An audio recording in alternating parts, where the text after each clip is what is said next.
let's not go to the Super Falcons World Cup preparation. We know that they just defeated Haiti yesterday, and in that we saw them doing so well. But before now, we've had 7 losses on a row where Randy Wardrum, who's the coach of the Super Falcons, has not been doing so well. What can you say so much about the Super Falcons, knowing that it might be very difficult to get to the final of the Women's World Cup coming in New Zealand and Australia? What's your projection, your overlook at the Super Falcons ahead of this? Because some are also calling for the sack of Randy Wardrum. Some are saying he should go. Some are saying several things. But what's your own opinion as a football administrator? You know, when folks talk, I'm going to start from the last part of your question. Sack the coach, fire the coach.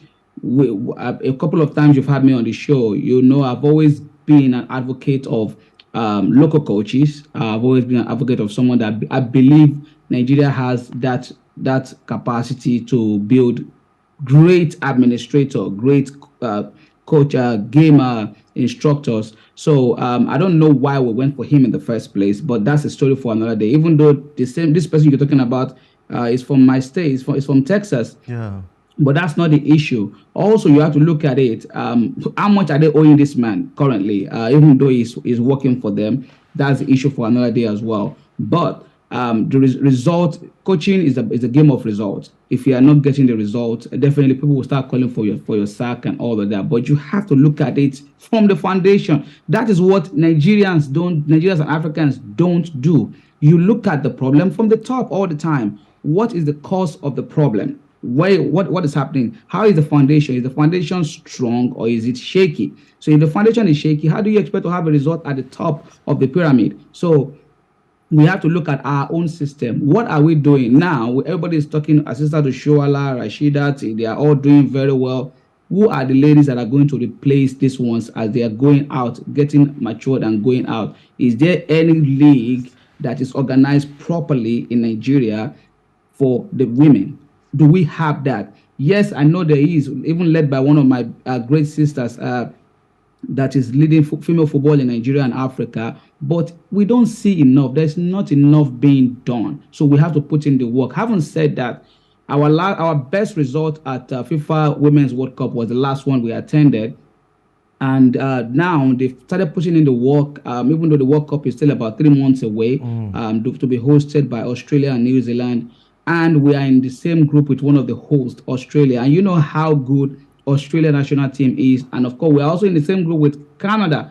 If my memory serves me well, I think the only team that is in that group, which I'm not going to underrate as well, is Ireland. I've not seen them, the national team play before, so I don't know how good they are. But it's a good thing that they are already introducing the girls to friendly matches very early on. They have this close session in Antalya, Turkey for the last week, if I remember very well. And they've won their last 2 friendly matches. That's okay. But Haiti, even the men's football in Haiti is still far behind. With all due respect, we have to choose the kind of friendly matches that we play. I would rather prefer we start playing teams from the Northern American countries, since we know we're going to be playing Canada. I would prefer we play teams from Europe, since we are having a team from Europe in our group. I prefer we play teams from Oceania, since we have Australia in one of our group games. So you have to prepare the ladies for the tournament in a proper way. But still, we have to give some credit to them for at least organizing these friendly matches and this camp for them. And hopefully the ladies can go out there and achieve something. But you thinking they can get the best to the final, what you said earlier, I think that's a very big joke. But nothing is impossible in football, but I'm also not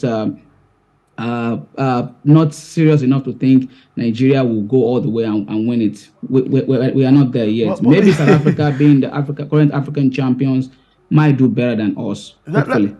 Still on the Super Falcons, you can see that what we're watching is the friendly between both sides. But why does it seem that we are not so much in the same par with some European country when it comes to female football? What do you think they are doing better? Because I don't think our issue is lack of talent, because the Women World Cup have always been won by the Europeans. So what are they doing better that we are not doing? Because we have so much of talent here, we have the best over there, but where do you think we are missing the point? You know the answer, my brother. You know you and I know the answer. The answer is very, very simple. We don't put in the work. We don't want to work, and we want results. It's as simple as that. Like I said earlier, one of my big sister and mentor and former supervisor, Aisha Falode, is leading the Nigerian football at the moment, and of course, at African level. And I believe in her a lot. I think she has ideas, but I'm also of the opinion that she has issues she will be battling with the Football Federation, with sponsorship, with organization. But the simple answer to your question is, we need to have a structure for our football. Somebody needs to come up, just like the way we have structure for kids going to primary school, secondary school, and then university. We need to have that for our football. That is what every nation has. And of course, point of observation, the United States has won more female World Cup more than any other country, and seconded by Brazil, I believe. So United States has a strong developmental project when it comes to female football. Their female football has more World Cup than their men will ever dream of. Okay. So, and how do they do that? Go ahead. You are based there, and a question a lot of people always ask: what is it that the female women in America have won the World Cup in the same country? That's just a question. The female World Cup are female American team, that's the national team, have won the World Cup, Women's World Cup, are doing so well than the men, the same federation. But the men, I think their record, if I'm not mistaken right now, is the quarterfinal of the Men's World Cup. They don't have those big names. The same federation. Why? The why is straightforward developmental pathways. In America, the biggest sport in the United States is the American football. That is the biggest sport. Seconded by basketball, and football and baseball are fighting for the third position. So that is the answer to your question to start with. So the boys are not introduced to soccer early on, while the ladies have introduced very early on. The ladies majorly play soccer, and it is easy for them to have the best of coaching, the best of nutrition, the best of mentorship, the best of tournaments very early on. Going back to what I said about Nigeria and how we can start getting results, that is by doing the work, because kids here from the age of 4 or 5, they are already playing little leagues. That means they compete every weekend, and by the time they are 13, they are already removed either from playing recreational football or playing proper academic football, and then they can put some of them in the national team. By the time they are 15, 16, they are already playing for the national team. I don't know if you remember that our females, Nigeria and United States met at the last Under-17 Female World Cup. Remember, they lost to the Falcons. I think that's the Falcons, right? Under-17.